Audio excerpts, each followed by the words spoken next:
જય માતાજી. નવરાત્રિના ત્રીજા નોરતે આપણે મા દેવી ચંદ્રઘંટાની પૂજા કરીએ છીએ. ઓમ દેવી ચંદ્રઘંટાએ નમઃ.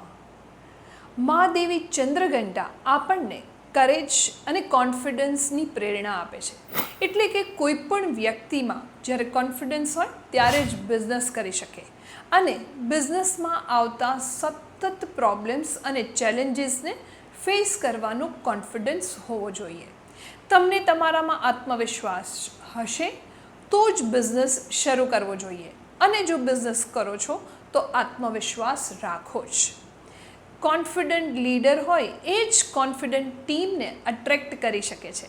માટે જે નિર્ણય લેવામાં તમે મોડું કરો છો એ નિર્ણય હિંમત અને આત્મવિશ્વાસથી આજે જ લ્યો. હું છું બિઝનેસ જોકી વૈશાલી પારેખ. નવરાત્રિના 9 દિવસમાં મા નવદુર્ગાના 9 સ્વરૂપ આપણને આપણા બિઝનેસના ગ્રોથ માટે શું પ્રેરણા આપે છે તેની વાત કરી રહ્યા છીએ. ત્રીજા નોરતે મા દેવી ચંદ્રઘંટા તમને ખૂબ ખૂબ સમૃદ્ધિ આપે એ જ શુભેચ્છા. જય માતાજી.